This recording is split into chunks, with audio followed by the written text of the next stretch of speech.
Hello friends, welcome back to my YouTube channel agri सार with B. C friends, I hope आप सभी लोग बहुत अच्छे होंगे और अपनी पढ़ाई अच्छे से कर रहे होंगे। तो जैसा कि हमने ड्राईलैंड एग्रीकल्चर का आपका पोर्शन स्टार्ट किया था, तो उसमें हमने already history of dryland agriculture, classification व ड्रॉट के बारे में बहुत ही अच्छे से पढ़ लिया है। जो कि अगर आपने नहीं देखा है तो जाके प्लेलिस्ट हमने ऑलरेडी बना रखी है, वहां से देख सकते हैं। आज हम बात करने वाले हैं ड्रॉट अडॉप्शन के बारे में, यानी पौधे ड्रॉट कंडीशन में अपने आप को कैसे अडॉप्ट कर सकते हैं। तो उसके बारे में धीरे धीरे करके सभी जानकारी यहाँ पे जानेंगे। जो मेन आपका डायग्राम है वो मैंने यहाँ पे बना दिया है ताकि इसको बनाने में ज्यादा समय ना जाए। बाकी इसको मैं अपनी हिंदी में इंग्लिश में दोनों भाषा में बहुत ही अच्छी प्रकार से आपको समझा दूंगा। जब भी आप रिटन एग्जाम देने जाएं तो अगर डॉट एडॉप्शन से क्वेश्चन पूछा गया है तो ये डायग्राम आप जरूर बना के आए, जिससे आपको पूरे में पूरे नंबर बहुत ही अच्छे से मिल जाए। तो अब हम चालू करते हैं अपने टॉपिक के बारे में। तो सबसे पहला हमारा मेन मुद्दा है डॉट एडॉप्शन। तो पहले हम जानेंगे डॉट एडॉप्शन होता क्या है। तो डॉट एडॉप्शन इज द, आप डेफिनेशन लिख लेना, मैं बोले दे रहा हूं, मैं आपको पीडीएफ इसकी शेयर कर दूंगा क्योंकि लिखने में बहुत टाइम जा रहा है। तो डॉट एडॉप्शन क्या होगा? डॉट adoption is the ability of plant to grow satisfactory in water stress condition.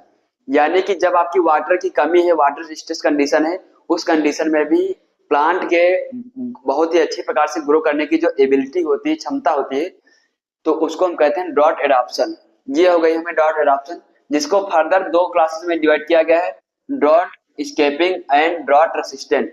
तो ड्रॉट स्केपिंग का मतलब होता है इवेडिंग या स्केप, यानी ड्रॉट के सीजन को ही हटाना या स्केप करना, यानी उस सीजन को ड्रॉट आने से पहले ही अपना लाइफ साइकिल कंप्लीट कर लेना।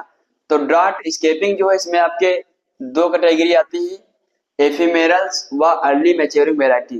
तो एफिमेरल्स क्या होते हैं? ड्रॉट स्केपिंग का जो मेनली आपका मतलब होता है वह होता है आपका इवेडिंग और escape the period of drought, यानी ड्रॉट का पीरियड या सूखा आने से पहले ही हम क्या करते हैं, अपनी ऐसी क्रॉप्स ग्रो करते हैं जो कि सूखा आने से पहले अपनी लाइफ साइकिल कंप्लीट कर लेती है, जिसमें आपका आता है ephemeral and early maturing variety. तो एफिमेरल्स वे प्लांट्स होते हैं जो कि रेनी सीजन के साथ ग्रो करते हैं और शॉर्ट ड्यूरेशन में अपनी लाइफ साइकिल कंप्लीट कर लेते हैं। तो अगर आपको इंग्लिश में इसकी डेफिनेशन लिखनी है तो मैं बोल दे रहा हूँ, लिख लेना कि which plants they are grow and complete their life cycle in 2 to 6 weeks. तो उनको हम कहते हैं एफिमेरल्स। अगर आपका एग्जाम्पल पूछ लिया जाए तो एग्जाम्पल हो जाएगा आपका एफिमेरल का फाइलेंथस फाइलेंथस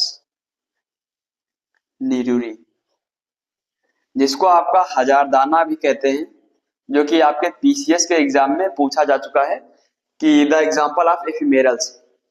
तो एफिमेरल्स वे पौधे या वे पौधे की प्रजातियां जो अपनी लाइफ साइकिल या जीवन चक्र 2 से 6 सप्ताह के अंदर पूरा कर लेती हैं, उनको हम एफिमेरल्स कहते हैं, या ड्रॉट आने से पहले अपनी लाइफ साइकिल कंप्लीट कर लेती हैं। तो आई होप आप सभी के समझ में एफिमेरल्स अच्छे से आ गया होगा। ये आपका एग्जांपल हो जाएगा हजारदाना या फाइलेंथस न्यूरिरी। अब हम बात करते हैं अर्ली मैच्योरिंग वेराइटी। तो जैसे कि आपने सोरघम की कुछ ऐसी वेराइटी होती है, यानी कि ज्वार की, जो कि शॉर्ट ड्यूरेशन वेराइटी है, जो 50 से 60 या 60 से 65 दिन में अपनी लाइफ साइकिल कंप्लीट कर लेती हैं। तो उनको हम अच्छे से ड्रॉट कंडीशन में ग्रो करते हैं, जिससे क्या होता है, ड्रॉट आने से पहले, सूखा आने से पहले ही हमारी फसल जो है वो पक के मेच्योर हो जाती है, क्योंकि शॉर्ट ड्यूरेशन की होती है। तो इसमें हम क्या कर सकते हैं, अर्ली मैच्योरिंग वेराइटी यानी सोरघम, यहाँ पे एग्जांपल में लिख लेना, some species of sorghum, cowpea यानी कि लोबिया, इसके साथ मूंग एंड उड़द। ये या इनकी कुछ वेराइटी ऐसी होती है जो शॉर्ट ड्यूरेशन की होती है, कम समय में अपनी लाइफ साइकिल कंप्लीट कर लेती हैं, सूखा आने से पहले इनकी लाइफ साइकिल कंप्लीट हो जाती है, हमारा पौधा अच्छे से ग्रो हो जाता है। तो ये दोनों चीजें आपकी समझ में अच्छे से आ गई होगी। अब हम बात करते हैं आगे। अगर आपका क्वेश्चन पूछा जाए कि which plant having drought mechanism, तो ऐसा कौन सा प्लांट है जिसमें ड्रॉट मैकेनिज्म पाया जाता है, तो वहां पर आपका मेनली एग्जांपल हो जाएगा सोरघम। सोरघम में आपका ड्रॉट मैकेनिज्म पाया जाता है। ड्रॉट मैकेनिज्म किस प्रकार का? क्योंकि शॉर्ट ड्यूरेशन का होता है और ड्रॉट आने से पहले अपनी लाइफ साइकिल कंप्लीट कर लेता है। तो ये भी आपको अच्छे से समझ लेना है। अब हम बात करते हैं ड्रॉट रेसिस्टेंस के बारे में। तो ड्रॉट रेसिस्टेंस आपका हो जाएगा स्ट्रेस अवॉइडिंग एबिलिटी, यानी कि ड्रॉट रेसिस्टेंस का मतलब है कि रेसिस्टेंट का मतलब होता है कि जिस चीज के प्रति वो रेसिस्टेंट है उसका उस पर प्रभाव ना पड़े। वो कुछ ऐसा मैकेनिज्म या ऐसा कुछ करेगा कि उस पे ड्रॉट यानी सूखे का प्लांट पर प्रभाव ना पड़े। तो इसकी डेफिनेशन मैं इंग्लिश में बोले दे रहा हूं, आप लोग अच्छे से नोट कर लेना। तो ड्रॉट रेसिस्टेंस आपका होगा stress avoidance is the ability to maintain favourable water balance and turgidity even when expose to drought condition, यानी कि ड्रॉट कंडीशन है उस पर प्रभाव कर रही है लेकिन फिर भी उसमें कुछ ऐसे मैकेनिज्म या ऐसी एबिलिटी है कि ड्रॉट के प्रति रेसिस्टेंस है, ड्रॉट का उस पर प्रभाव नहीं पड़ रहा है। इसको फर्दर टू पार्ट में डिवाइड किया गया है, जिसमें पहला आपका है ड्रॉट अवॉइडेंस, दूसरा है ड्रॉट टॉलरेंस। ड्रॉट अवॉइडेंस का मतलब है ड्रॉट को अवॉइड करना किसी भी प्रकार से, और टॉलरेंस का मतलब है कि ड्रॉट का उसमें प्रभाव पड़ने ही ना देना। ये मेन डिफरेंस है आपका अवॉइडेंस और टॉलरेंस में। ड्रॉट अवॉइडेंस को फर्दर टू पार्ट में डिवाइड किया गया है, water saving and water spender. मतलब ड्रॉट अवॉइडेंस मतलब ड्रॉट को कैसे, सूखे को कैसे अवॉइड करें या कैसे हटाएगा प्लांट। तो पहला है इसमें वाटर सेविंग, वाटर को सेव करके। दूसरा है वाटर स्पेंडर, यानी वाटर को ज्यादा से ज्यादा मात्रा में स्पेंड करके। तो इन दोनों के बारे में जो भी हमने पॉइंट लिखे हैं, इन पॉइंट के बारे में बहुत ही अच्छे प्रकार से हम एक एक करके बात करेंगे। तो पहला हमारा है इंस्ट्रूमेंटल मैकेनिज्म। तो क्या होता है कि हमने आपको पहले ही ऑलरेडी बता रखा है कि जो आपका ट्रांसपायरेशन होता है, ट्रांसपायरेशन का मतलब होता है the loss of gaseous form of water into atmosphere from the plant surface या वेजिटेटिव पार्ट। तो पौधा का जो वेजिटेटिव पार्ट होता है, स्टेम हो गई, लीफ हो गई, किसी भी पौधे के पार्ट से जो वाटर आपका उड़ता है तो उसको हम कहते हैं ट्रांसपायरेशन। और स्टोमेटल मैकेनिज्म में आपका क्या आ जाएगा कि पौधे अपने जो पत्तियों पे स्टोमेटा पाए जाते हैं जिससे वाष्प का उड़ना होता है, या पौधे उससे जो भी चीज ऑब्जॉर्व करते हैं, न्यूट्रिएंट्स वगैरह लेते हैं। तो जब स्टोमेटा हमारे क्लोज रहेंगे, जैसे ये हमारी हो गई पत्ती, और जो छोटे छोटे स्टोमेटा छिद्र पाए जाते हैं, तो स्टोमेटल मैकेनिज्म में क्या होता है कि प्लांट अपने स्टोमेटा को बंद कर लेता है। जब स्टोमेटा को बंद कर लेगा तो इसका जो वाटर है वो बाहर नहीं उड़ेगा, जिससे क्या होगा, प्लांट के अंदर वाटर बैलेंस बना रहेगा। तो इस प्रकार से वाटर को सेव रखेगा प्लांट और ड्रॉट को अवॉइड करेगा। तो आई होप आप सभी के समझ में अच्छे से आ गया होगा स्टोमेटल मैकेनिज्म क्या होता है। इसके बाद हम बात करते हैं लिपिड डिपोजिशन ऑन लीफ। कुछ हमारे ऐसे प्लांट्स होते हैं जिनकी लीफ पर लिपिड का डिपोजिशन हो जाता है, यानी कुछ व्हाइट कलर का मोम जैसा आपका लिपिड होता है। जैसे ये आपकी लीफ हो गई और इस पे लीफ पे या स्टेम पे डिपॉजिट हो जाएगा, जिससे क्या होगा कि सनलाइट जो भी उस पर पड़ेगी वो रिफ्लेक्ट हो जाएगी। तो उससे हमारा क्या होगा कि वाटर सेव रहेगा प्लांट के अंदर। तो ये भी आपका हो जाएगा lipid deposition on plants, sorry leaf या प्लांट्स। तो ये भी आप अच्छे से समझ लेना। इसमें मेनली आपका आ जाता है सोयाबीन। अगर इसमें हम एग्जांपल की बात करें तो आप लोग यहाँ पे लिख लेना सोयाबीन। सोयाबीन की जो लीव्स होते हैं मेनली उन पे आपका लिपिड डिपोजिशन देखने को मिलता है। अगला है इंक्रीज फोटोसिंथेटिक इफिशियंसी। जो आपके C3 प्लांट होते हैं, C4 प्लांट होते हैं, तो जी जो आपके C4 प्लांट्स होते हैं उनकी फोटोसिंथेटिक इफिशियंसी ज्यादा होती है देन C3 प्लांट्स। तो C4 प्लांट्स क्या होते हैं, अपनी फोटोसिंथेटिक इफिशियंसी को इंक्रीज कर देते हैं, बढ़ा देते हैं, जिससे फोटोसिंथेसिस ज्यादा होती है। उनको जो भी न्यूट्रिशन या जो भी आपका चाहिए होता है, मिनरल्स वगैरह, वो अच्छे से मिल जाते हैं, जिससे क्या होता है वाटर बैलेंस और सभी चीजें मेंटेन रहती हैं। जब आपका फोटोसिंथेसिस अच्छी होगी तो उसको मिनरल्स अच्छे मिलेंगे, जब मिनरल्स अच्छे बनेंगे उसकी ग्रोथ अच्छी होगी, ग्रोथ अच्छी होगी तो अपना वाटर अपटेक भी अच्छे प्रकार से कर पाएगी। तो ये भी आपके समझ में आ गया होगा इंक्रीज फोटोसिंथेटिक एफिशिएंसी। अब हम बात करते हैं प्रेजेंस ऑफ ऑन।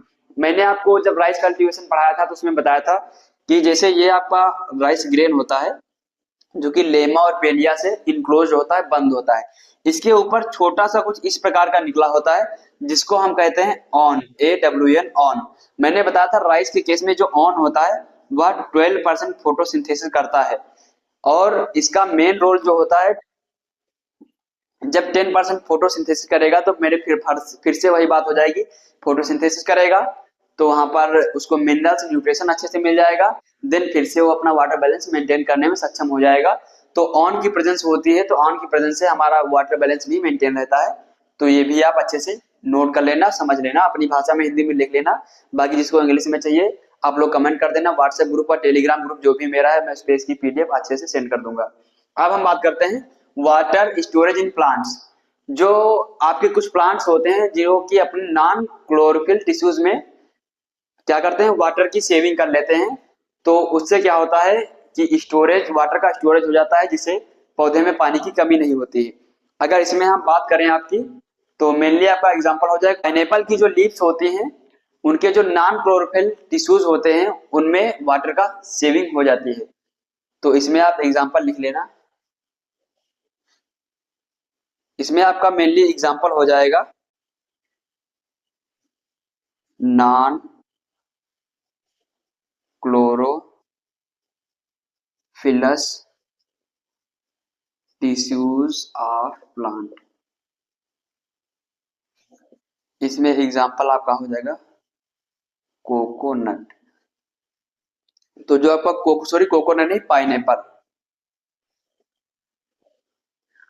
पाइनएप्पल जो पाइनएप्पल का आपका प्लांट होता है उसमें जो नॉन क्लोरोफिलस टिश्यूज होते हैं, उनमें क्या करता है, जब वाटर की अच्छी अवेलेबिलिटी होती है तो वाटर को स्टोर कर लेता है, और जब वाटर की आपकी कमी होती है तो उस स्टोर वाटर को यूज कर लेता है प्लांट, जिससे क्या होता है, जो ड्रॉट को अवॉइड करता है और अपना वाटर बैलेंस मेंटेन रखता है। तो ये भी आपके समझ में अच्छे से आ गया होगा। अगला है आपका reduce leaf area. Leaf area जैसे आपकी एक ये लीफ हो गई और दूसरी ये लीफ हो गई, तो जितनी ही लीफ बड़ी होगी उसमें आपके नंबर ऑफ स्टोमेटा ज्यादा पाए जाएंगे, जितनी भी लीफ छोटी होगी नंबर ऑफ स्टोमेटा कम पाए जाएंगे। तो जब लीफ आपकी बड़ी होगी तो उसमें ज्यादा स्टोमेटा पाए जाएंगे, तो वहां से ट्रांसपायरेशन या वाटर का लॉस ज्यादा मात्रा में होगा। जब लीफ छोटी होगी, वो आपके स्टोमेटा कम पाए जाएंगे, तो वाटर लॉस यानी ट्रांसपायरेशन कम होगा। तो इससे भी क्या होता है, प्लांट अपने अंदर का वाटर बैलेंस मेंटेन रखता है। तो आपका वाटर सेविंग के द्वारा ड्राउट को कैसे प्लांट अवॉइड करता है, आपको अच्छे समझ में आ गया होगा। तो ये आप लोग अपनी भाषा में, हिंदी में जिसको नोट करना, मैं हिंदी में बोल रहा हूँ, इंग्लिश में इसकी पीडीएफ प्रोवाइड करा दूंगा, तो आप लोग अच्छे से नोट कर लेना। यहीं पर अगर आप बात करें वाटर स्पेंडर, तो वाटर स्पेंडर में पहला आपका दिया है efficient root system. Efficient root system या इसको हम कह सकते हैं deep root system. Deep root system तो क्या होता है कि जब पौधे में, वाटर स्पेंडर में आपका जब पौधे में इफिशिएंट रूट सिस्टम होगा, जब डीप रूट सिस्टम होंगी, यानी डीप रूट सिस्टम का मतलब होता है जमीन के ज्यादा अंदर तक जब रूट्स जाएंगी, तो वहां से क्या होगा, ज्यादा मात्रा में वाटर को एब्जॉर्ब करेंगी और ज्यादा मात्रा में आपका वाटर स्पेंड भी होगा। तो जब ज्यादा मात्रा में वाटर स्पेंड होगा तो उनको वाटर चाहिए भी होगा, तो उसमें डीप रूट होंगी, अंदर को जाएंगी ज्यादा गहराई में, वहां से वाटर को एब्जॉर्ब करेंगी, जिससे क्या होगा, आपका वाटर बैलेंस प्लांट में मेंटेन रहेगा और ड्राउट अवॉइडेंस देखने को मिलेगा। दूसरा है आपका high root and shoot ratio.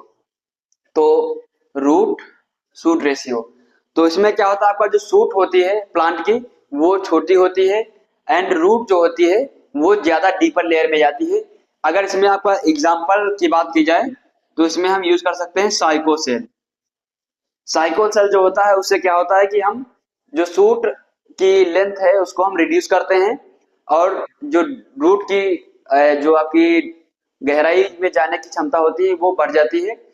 तो साइकोसेल का इसमें प्रयोग किया जाता है। तो इससे क्या होगा, जब ज्यादा गहराई तक रूट जाएंगी तो फिर से आपका वाटर अच्छे से अपटेक होगा, सभी मिनरल्स मिल जाएंगे, और शूट की तो यहाँ पर कम होगी ही, वो जो लेंथ होगी। अगला अगला आपका हो जाएगा ऑस्मोटिक एडजस्टमेंट। ये आपके एग्जाम के लिए बहुत ही टर्म इंपॉर्टेंट है। अगर आपसे कहीं क्वेश्चन पूछ लिया जाए कि ऑस्मोटिक एडजस्टमेंट क्या होता है, तो उसके बारे में आपको अच्छे से पता होना चाहिए। तो मैं ऑस्मोटिक एडजस्टमेंट को अलग से आपको बहुत ही अच्छे प्रकार से बताए दे रहा हूं, जो कि आप लोग अच्छे से याद कर लेना। इन केस ऑफ मेज, मक्के में मेनली आपको क्या देखने को मिलता है कि वहां पर जो भी आपके ड्रॉट कंडीशन में, जब मक्के में जो भी आपका प्रोटीन होती है वो एमिनो एसिड्स में टूट जाती है। तो क्या होता है, in case of maize in drought condition maize break into protein into proline amino acid. जो मक्के में आपकी प्रोटीन होती है तो ड्रॉट कंडीशन में क्या होती है, ये आपकी हो गई प्रोटीन, और जब आपका ड्रॉट कंडीशन आएगी यानी सूखा पड़ेगा, तो ये प्रोटीन आपकी प्रोलिन एमिनो एसिड में टूट जाएगी। Proline amino acid, dot condition में मक्के की प्रोटीन प्रोलिन एमिनो एसिड में टूट जाती है। जब प्रोलिन एमिनो एसिड में टूटेगी तो वाटर के, प्लांट के अंदर का जो वाटर पोटेंशियल होता है वह रिड्यूस होगा, और प्लांट के अंदर का वाटर पोटेंशियल जब रिड्यूस होगा तो जो प्लांट के बाहर का वाटर पोटेंशियल है वो हाई होता है। तो क्या होगा कि प्लांट का जो भी पानी है, जब वाटर पोटेंशियल प्लांट का रिड्यूस हो जाएगा तो पानी प्लांट अच्छे से अपटेक करने लगेगा, और इससे क्या होता है कि जो पानी की कमी थी, आपकी ड्रॉट कंडीशन आई थी मेज में, तो उससे आपका प्लांट अच्छे से बच जाएगा।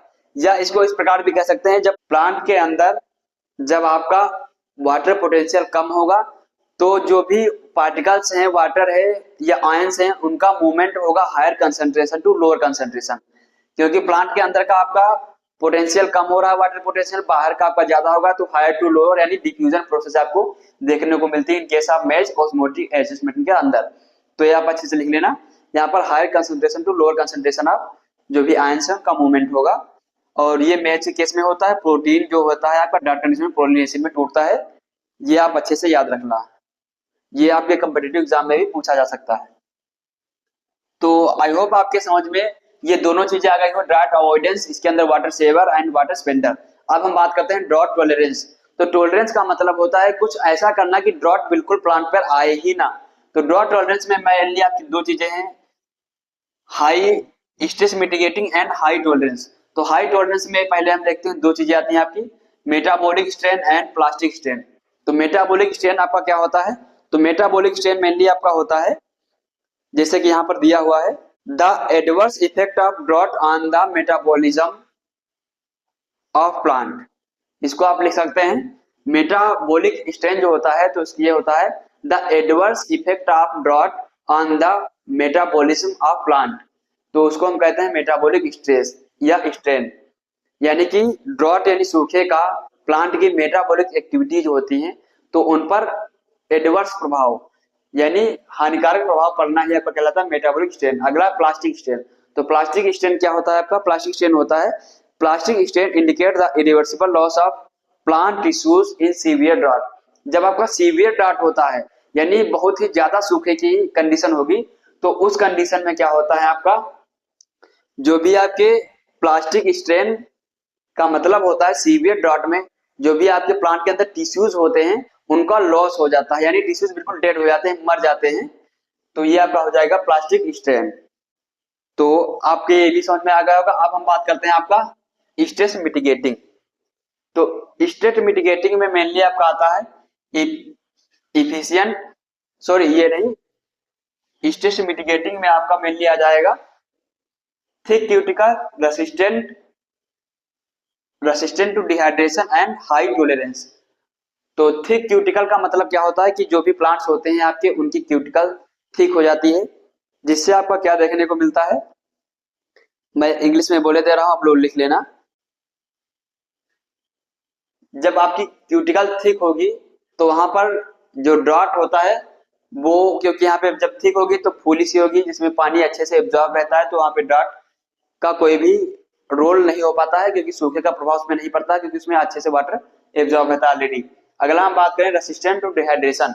तो इसकी आप लोग डेफिनेशन लिख लेना, रेसिस्टेंट टू डिहाइड्रेशन की आपकी जो मेन डिफिनेशन है वो हो जाएगी the simplest way of mitigating stress resisting dehydration and by maintenance of high osmotic pressure by accumulation high amounts of solutes.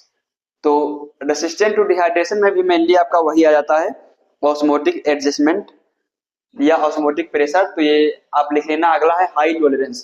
तो हाई टॉलरेंस में क्या होता है कि जो आपके स्टोमेटा होते हैं बिल्कुल क्या होते हैं, प्लांट उनको बंद ही कर लेते हैं, किसी भी रूप में उनको खोलते ही नहीं है, तो उसमें क्या होता है ड्रॉट का कोई प्रभाव ही नहीं पड़ेगा क्योंकि वाटर लॉस होगा ही नहीं। तो ये सभी चीजें आपके अच्छे से समझ में आ गई होंगी।